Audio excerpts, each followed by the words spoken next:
The problem is not the sin. The problem is who is telling you are sinning. This is the reason you hear great people, or rather young or some new preachers are coming in and telling you, you should stop this, you should stop this, you should stop this. That's the law you are preaching. Thou shalt not. Thou shalt not. For many times you're telling them, thou shalt not, thou shalt not. What do you think is going to happen? They'll keep doing it. Have you not tried to call your own child and say, don't do this, don't do this? Did they stop? The more you put the law, it births all kind of lasciviousness. Meaning to say all kinds of lust. The law births lust. The moment you say don't drink, the lust rises for that drink. The Jews were never supposed to follow the law. The laws were given, over 600 of them. They were only given so that every man becomes a what? A liar, as Romans 3 told us. Therefore, by the deeds of the law. By what? By the deeds of the law. By you following thou shalt not. By the deeds of the law. No flesh shall be justified in his sight. Therefore, by the deeds of the law, there shall no flesh be justified in his sight. For by the law is the knowledge of sin. That means without the law, we would not know, there would not be sin. Romans 7 verse number 8. But sin, taking occasion by the commandments. Sin can only be powerful when there is a commandment that says you should not do it. Without don't do this, sin has no power. Now watch this. But sin, taking occasion by the commandment, wrought in me all manner of concupiscence. The word concupiscence is like lust. For without the law, sin is dead. You hear me? Okay? Pastor, come here, stand here. All right? So we have, since you are wearing black, you are sin today. Come. Now you are the what? Stand there, stand here. You are the law. All right? Come here. So you are the one moving. The moment you grab him, hold here. The moment a Christian holds on to the law, sin is alive. Let's read again. But sin only takes its power from the commandment you should not do it. The moment you tell your child, don't go to the club, they won't go. They will close the door, lock it by the window.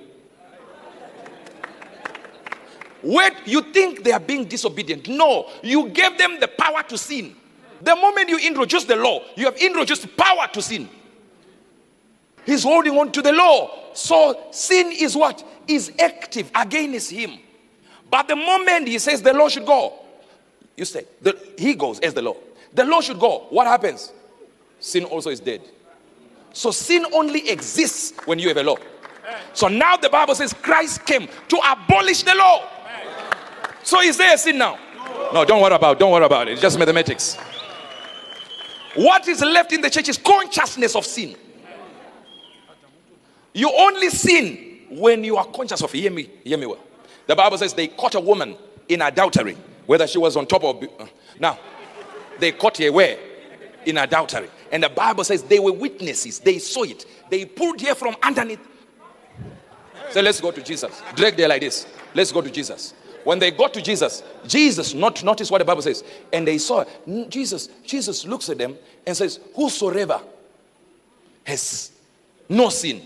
Notice not sins, but sin. These were religious Jews of the Sanhedrin. Are you getting this?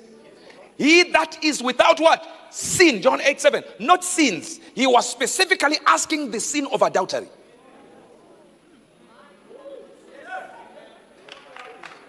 Hi. Then the archbishop. He without sin cast the first stone. And again, he stooped down and wrote on the ground. Your problem is you don't know what he wrote, but I know it. Because the scriptures are silent about it. But understand, when Moses got the writing of the law in the first part, it was the law that God wrote with his finger. And Moses broke those laws and went back and wrote them copying God's handwriting. So whose writing was he copying? Jesus' handwriting. Now when the Jews who keep the tablets saw the handwriting, they realized this one, the handwriting is exactly what we see. You're missing that one, but you get it in a few minutes. For they which heard it, being convicted by their own conscience, went out one by one, beginning with the elders. The word elders there, it is the word Sanhedrin.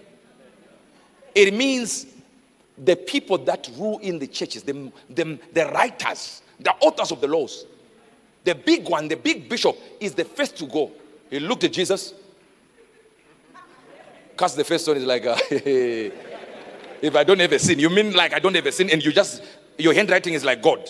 You might actually be Jesus, God himself. The Bible said the big bishop, the archbishop. And the bishop said, the man of God is going. The bishop followed. The assistant bishop said, I'll be left alone here. And what did he do? He left again.